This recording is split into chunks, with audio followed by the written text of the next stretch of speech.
Aba teka, ano itong gumagapang sa kailaliman ng mundo? Ito ang pagi, mga lods. Wow. Ang isda na may pinakamakamandag na buntot. Alam nyo ba na napakadelikado ng isda na ito? Kasi naman nakamamatay ang kanyang sting. Kaya naman hindi na kita gagalawin. Dahil bawal din pala ito hulihin.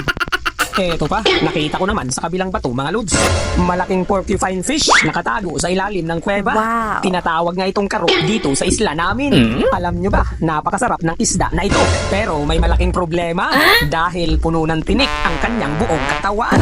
Kaya naman, maghahanap na lang ako ng iba pang mauulam. Mabuti na lang magkatawid ko sa kasunod na bato mga lods. Itong si Marites may nginunguso sa bandang kaliwa. Kaya naman sundan ko na lang mga lods. Baka ngayong gabi tumama ang kanyang chismis. Ay grabe kang Marites. Isa kang hulog ng langit. O diba? Nakikita nyo naman mga lods. Nasa harap na natin ang napakagandang lefty. Wow. Dahil nga yan sa chika ni Marites. Agay tusok. Makakahigop na tayo ngayon ng napakasariwang sabaw. Wow. Kaya naman ang mahiwagang SWAT out mula dito sa kailaliman ng mundo ay para sa'yo. Idol Darrell Magsayo, nag-birthday 21. Eto pa, ang malalapad na corals mga lods. O diba, magkakasunod na naman ngayon sila dito. Wow. Kaya naman, ang puso ko ay puno ng kaba. Sabi na nga ba, nandyan ka lang pala nakasilong sa ilalim ng round table.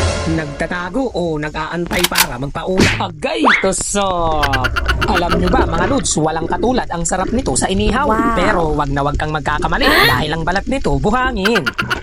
Eto pa, napakalaking kuweba mga lods.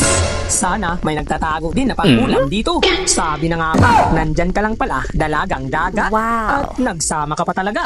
Pero, sabaw mo pa lang ay sapat na. Agay, tusok! Ang dalagang dagat na pinakamabait. Wow. Kaya naman, ang mahiwagang SWAT out mula dito sa kailaliman ng mundo ay para sa'yo. Idol Rachel Navarro Lazar from Bicol, Sorsogon.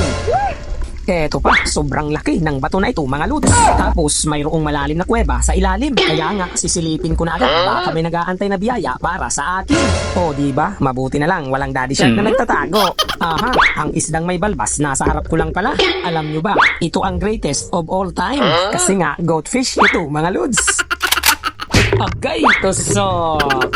Napakasarap nito mga lods sa sweet and sour escabeche. Wow. Eto pa, kalulubog ko lang uli mga lods. May namamasyal na danggit dito sa kailaliman ng mundo. O diba, nakikita nyo naman mga lods, napakalapad niya. Wow. Isang uri ito ng danggit na kung tawagin ay abit dito sa isla namin. Agay, tusok! Alam nyo ba, malara ito makatinik. Kaya nga, laging mag-iingat sa paghawak o sa paglinis ng isdang ito mga lods. Eto pa, ang pusit na mabait mga lods. O diba, nakikita nyo naman, nakatambay lang siya dito sa kailaliman ng mundo. Tapos sadyang malaki ito mga lods. Wow. Kaya naman, para sa iyo na agad ang bakal na ito. Agay, tusok! Grabe, paniguradong hindi tayo mabibitin sa kalamaris. Kaya naman, ang mahiwagang SWAT out mula ito sa kailaliman ng mundo ay para sa'yo. Idol Onares Nelly from Santiago City.